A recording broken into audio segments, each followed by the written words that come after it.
we was getting illegally evicted. Nigga, this was against the law.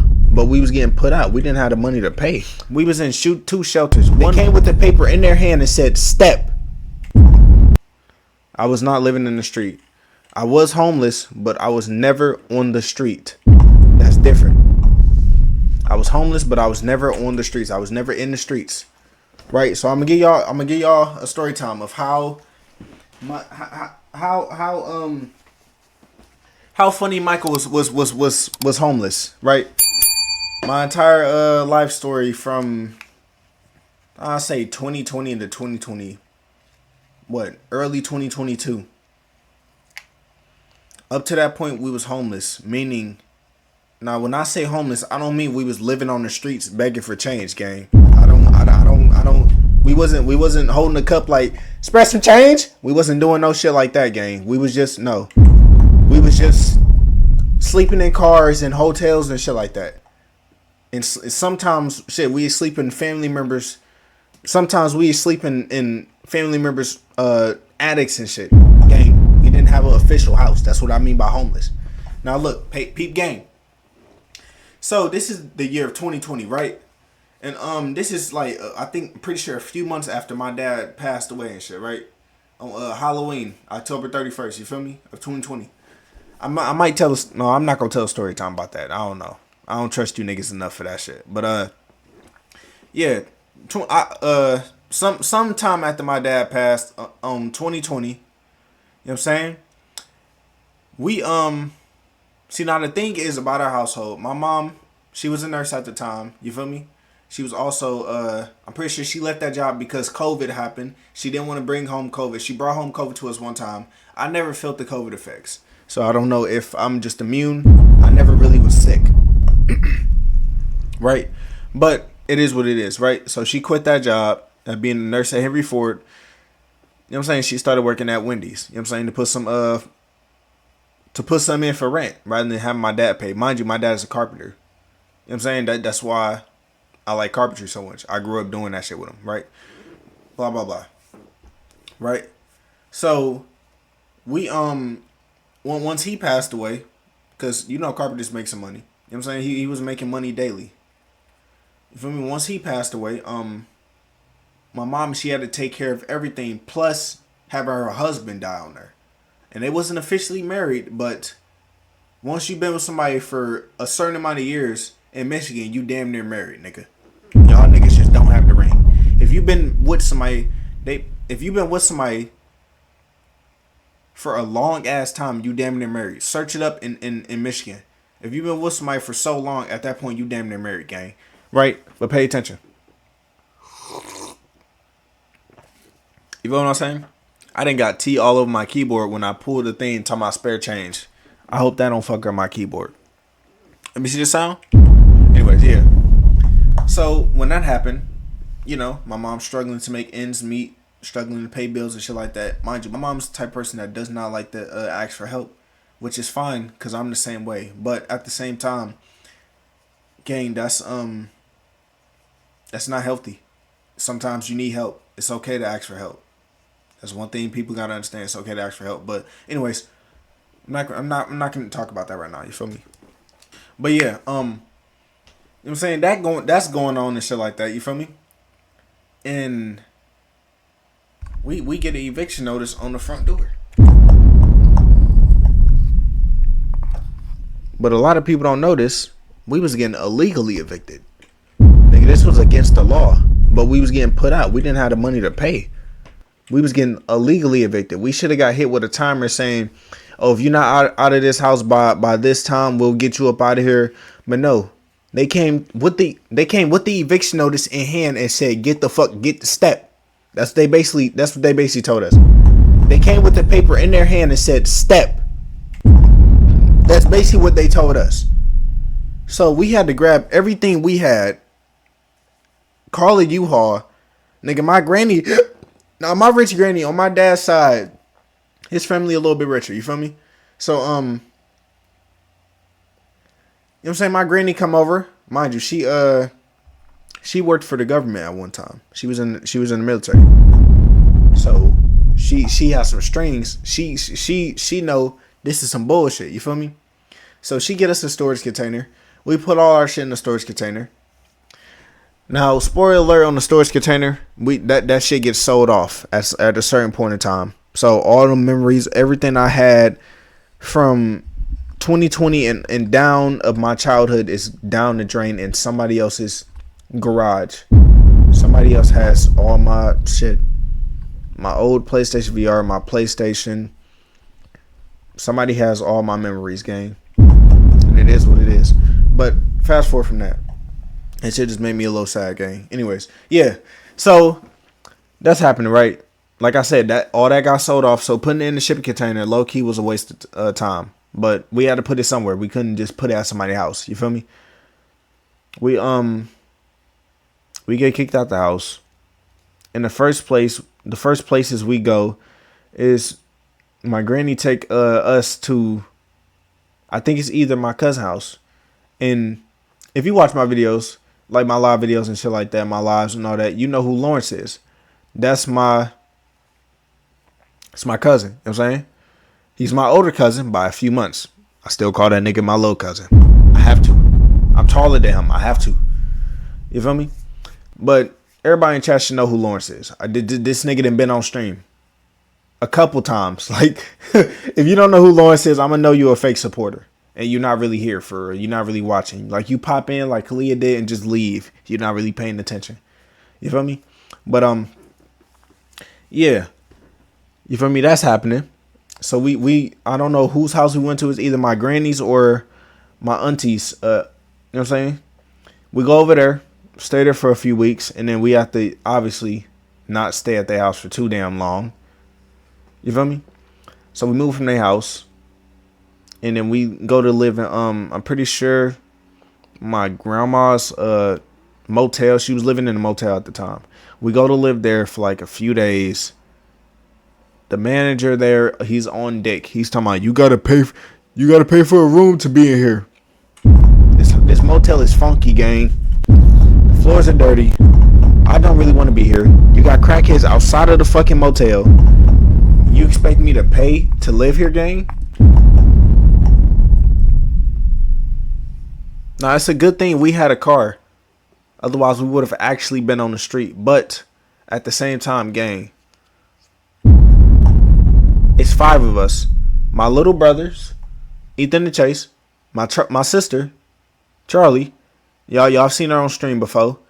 And then we got my mom. Plus me. That's 5 people in one car. I think I skipped over some parts of the story. We was in 2 shelters. One women's shelter. You feel me? They kicked us out because we was being too loud. Nigga, the whole floor is being too loud. My mom just came out to say hi and we got kicked out? Like, alright, oh, bitch, I never liked that bitch at the place anyway. Fuck her. And then, the second place we went to, now, I will say the place, because they was racist to us. Salvation Army. If you live in Michigan, you know what the Salvation Army is. The homeless shelter there in Centerline, them motherfuckers was racist. You know what I'm saying? Like they understand that we got bullshit that happens and they still kick this out because my mom didn't come back at a certain time, not knowing, even though she told them niggas, oh, I'm having some car problems. They basically said, it's not our fault, gang. Get your bitch ass out. I'm like, all right, fuck y'all then, nigga. Fuck them. It is what it is. But the thing about them is they have some benefits. That's what got us into Section A. That's what got me into a good school. Okay, the Centerline School. I'll tell that story in another stream. You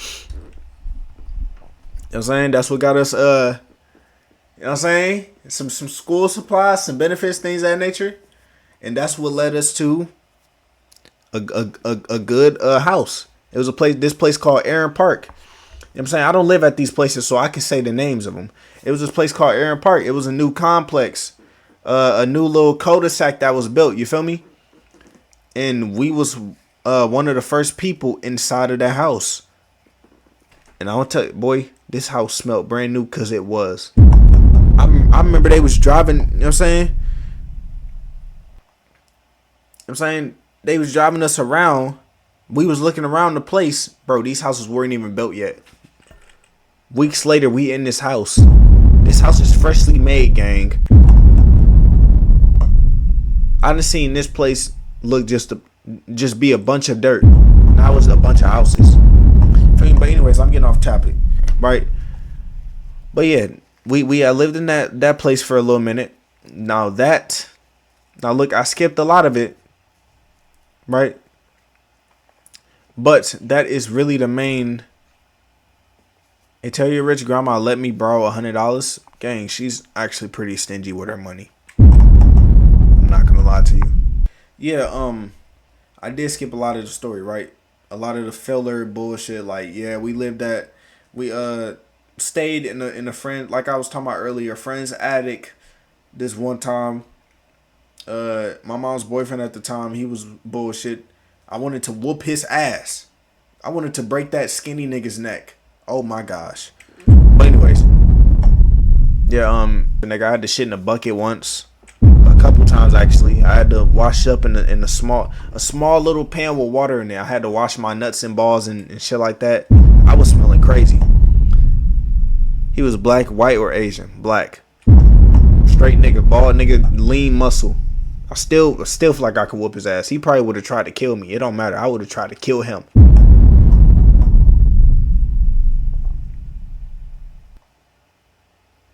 But it don't matter. That's basically the story time of how I was homeless.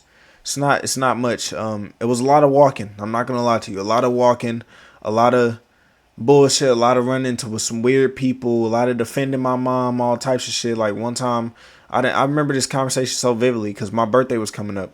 We was walking from the Salvation Army shelter on Centerline, the racist one, and I asked my mom, when I turned, I'm pretty sure I said like 15, 14, 16, around that. Because once I turned, I told my mom, once I turn 15, can I cuss, like say certain words? And I remember that exact conversation. You feel me? But yeah, that was the experience, man. And that's why when I say like this shit will work, that's because I 100% believe it. I cannot go back to being homeless again, gang. I cannot. Sleeping in the car, bro, it's food all on the ground. Sleeping in the cold car. We wake up, we don't have nothing to do for the day. We trying to make ends meet. My mom is sitting here stressing. We're not stressing because my mom got us out of it. You feel me? W mom. Like that's why, boy, when I get my first big check, a lot of that's going straight to my dukes. No bullshit, bro. Some people don't like their mom and all type shit, but a lot of that's going straight to my dukes.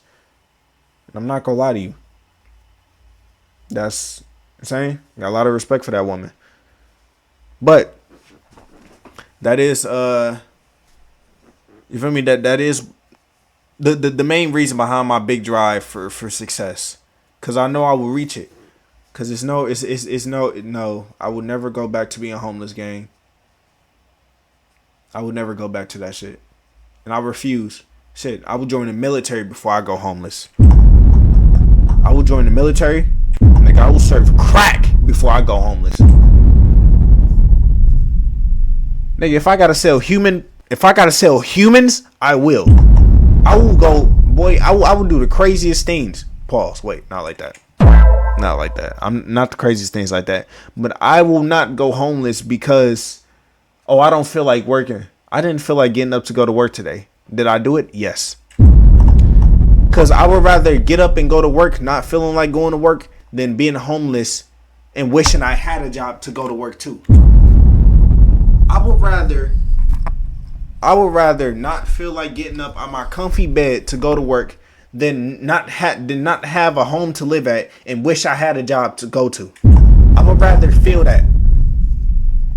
Because it was a certain time in my life where I'm pretty sure I made this into a clip. Gang, I was just sitting in the basement every day. You feel me? Sitting in the basement every day. Not doing nothing for real. Traveling 30 minutes something to work via bus or my mom dropping me off, some shit like that. And then working my shift and then I would have to figure it out to get home, bro. I gotta figure it out. I take the bus. Nigga, one time it took me 4 hours to get home. Gang, I got off at 12 o'clock. What time do you think I got to the crib? I got off at 12. No, I'm pretty sure I got off at 8. I got home at 12, gang. I took a bus. You feel me? It's a lot that happened in my life. It's a lot that led up to me wanting to be the best person I can be, wanting to improve daily. That's why even if you see, oh, I only got one viewer or some shit like that, I don't care. Because at the end of the day, I'm not going back to being homeless, gang. You feel what I'm saying? Even if I got one viewer, one chatter, that doesn't matter. Because shit, I'm going to know who the real one is. Even when I'm just talking about some bullshit, Beef It, my nigga's still here. Westside Press Dog still here. Like, the real ones, they still here. Even if I stream late, niggas still pop up in the stream. That's all that matters to me. You feel me? Late niggas, man. And I'm never going to be homeless again. And that's the end of the homeless story time. I know I've been yapping for a minute. I started talking about success and how I'm never going to be homeless and shit. But, yeah. So, hi to YouTube. Make sure you like, subscribe. And, yeah. That's how that story time went. That's how I was homeless for a few years, man. Or I say a year and a half. I'm proud of you. I appreciate it, bro.